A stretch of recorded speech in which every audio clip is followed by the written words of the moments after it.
Rock to me now makes me excited every time I think about it. Because at that time I had put in a lot of work. It was sort of almost like a night and day. I spent a lot of time behind the computer.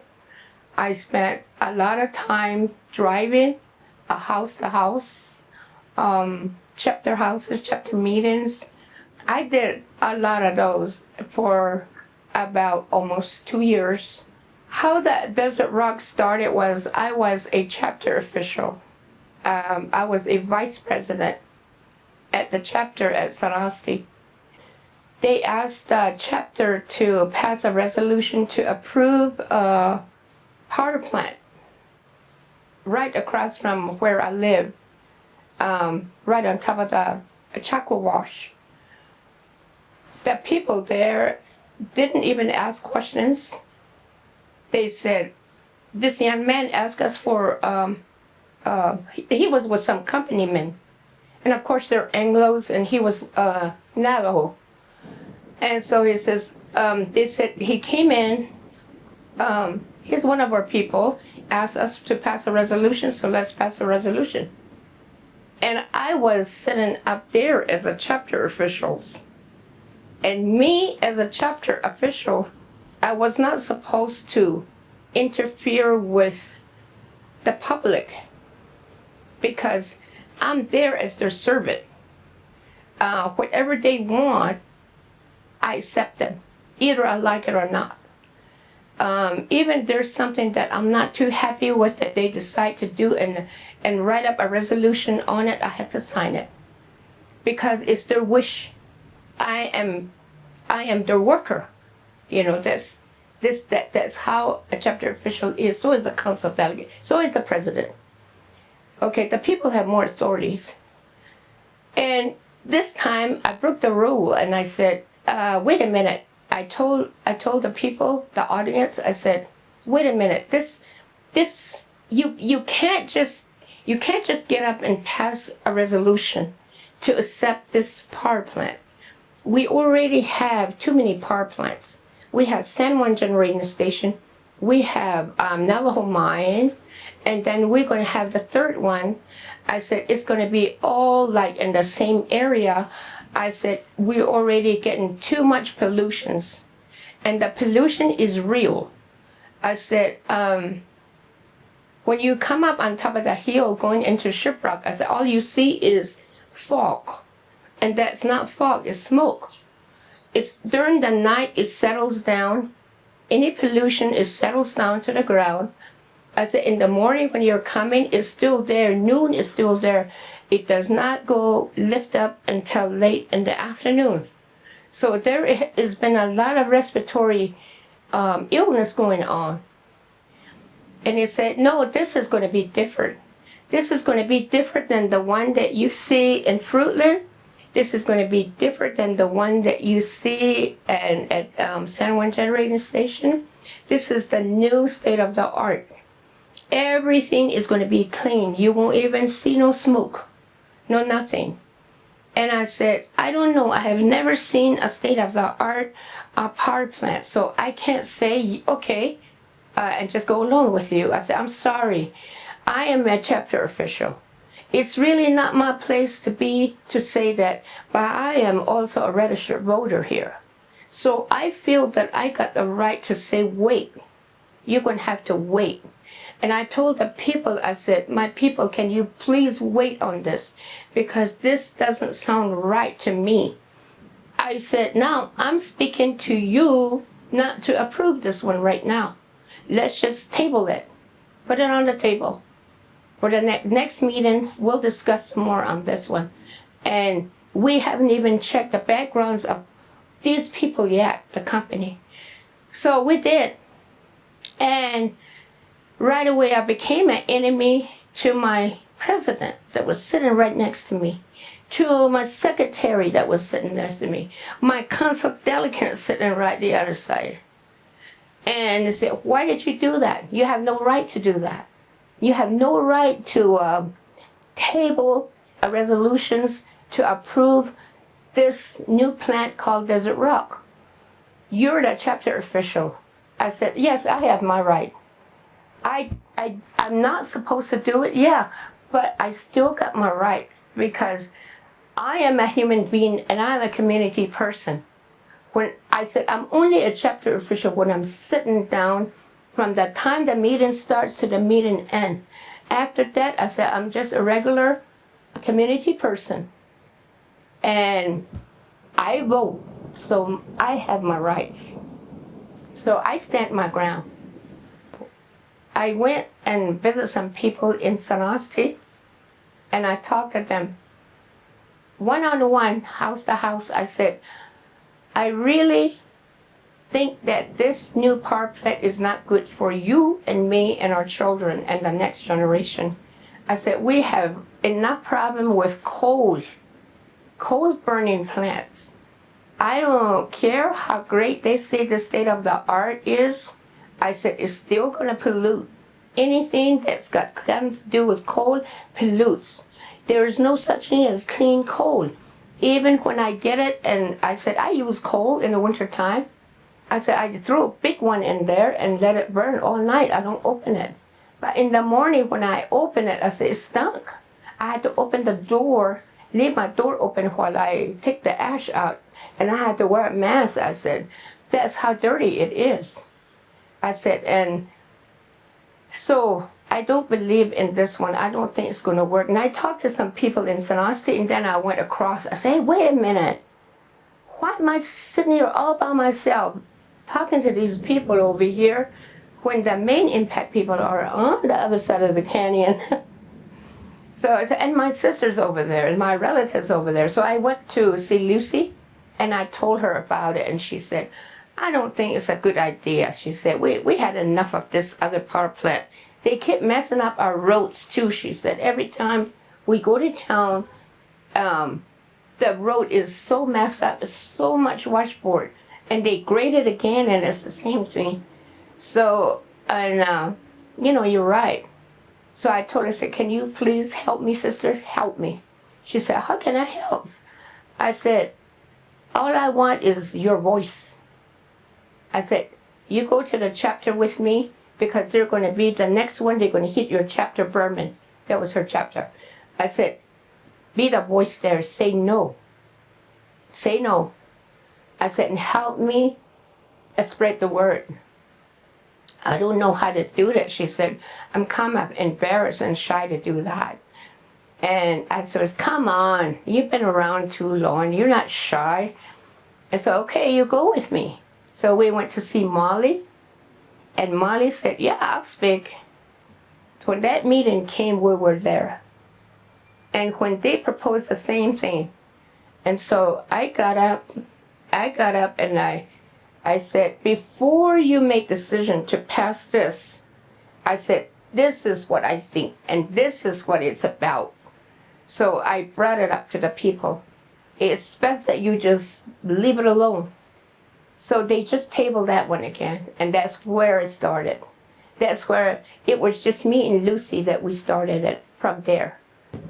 We just went from house to house on that side, and I went and did some research and what all these are about, what kind of disease that these can cause if there's too many power plants and, closer together.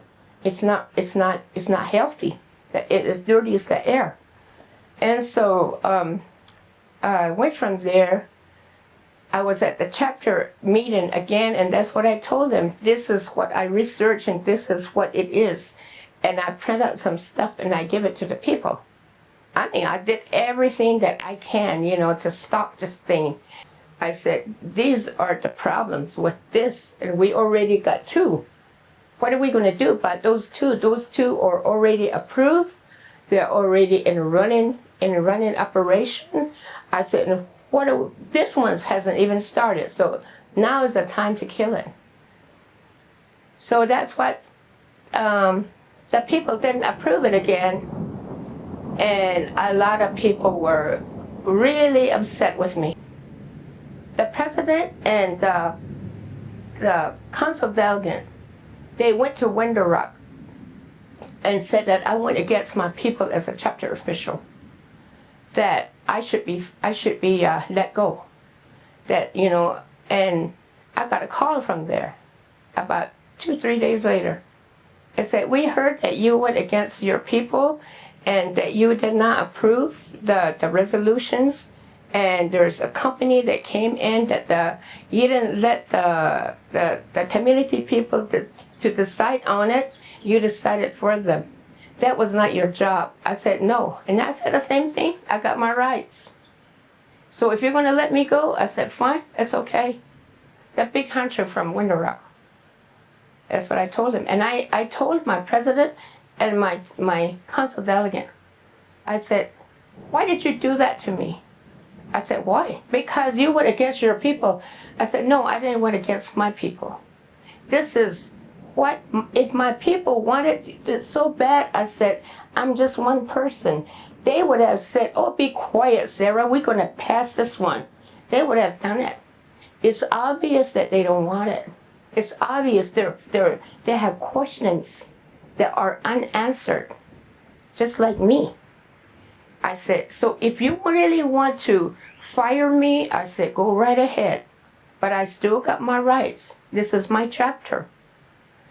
I said, if you do that, I said, you'll make a better choice for me because I'm going to go to work on this full time.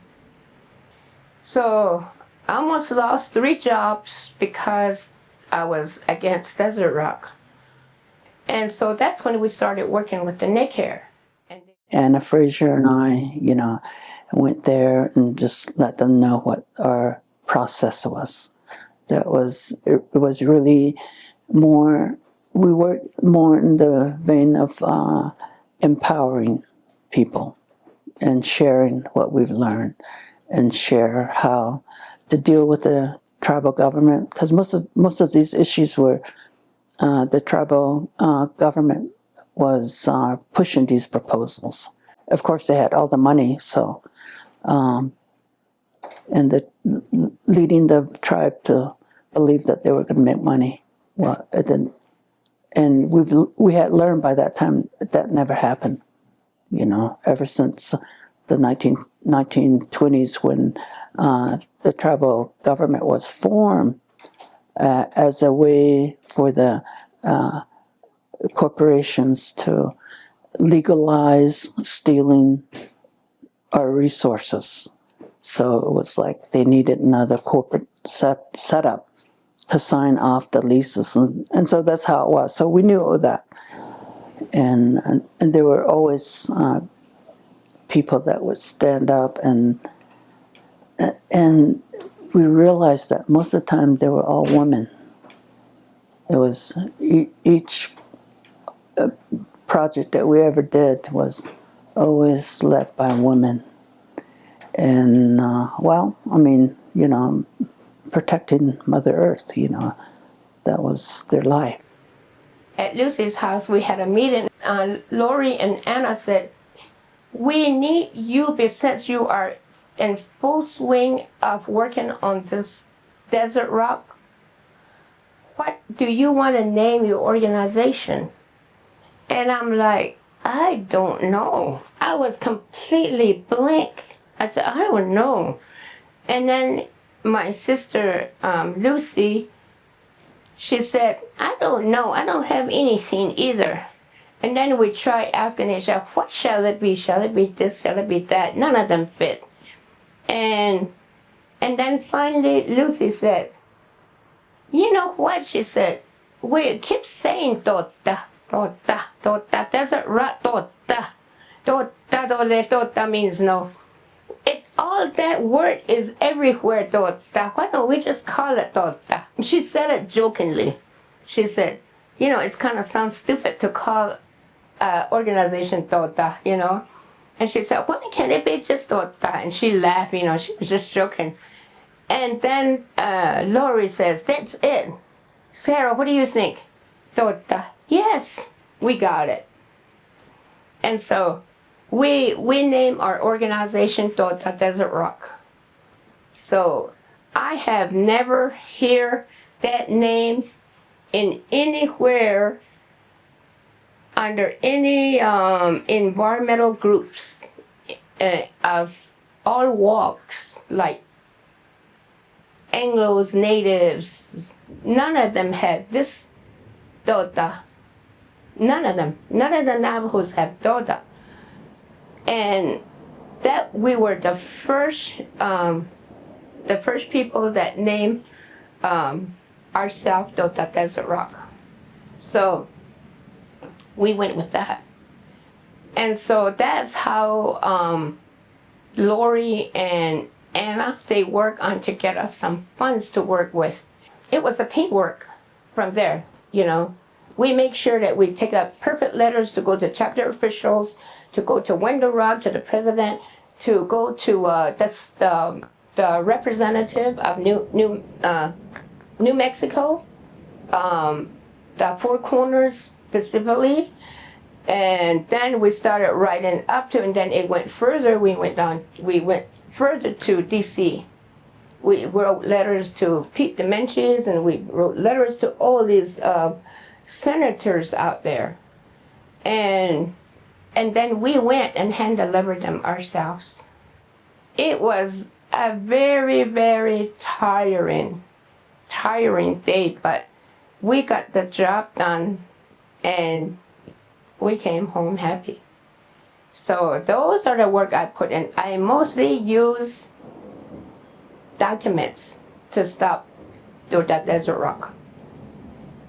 The protest in itself wasn't my idea. My idea was to do it legally and get it done, and I did get it done that way. We really just like came together, and other than that, it was just reaching out to community people that we drawn them together. And I said, to us, we love our deserts. I said, it's beautiful. It's people that don't know nature because they have so much money. We were raised there, and we know what we have, and we want it that way. We want clean air, and we want it that way. I said, I'm not stopping. I'm not stopping. I'm not going to hide from them. I'm not going to run from them. I said, I'm going to work again. I'm going to continue work against them to stop this power plant. So that's what happened. And we did beat it. So there's no Desert Rock power plant. That was what it was going to be called. My wish for my grandchildren and my great-grandchildren, I want them to breathe fresh air and just enjoy good life. That's what I want for them.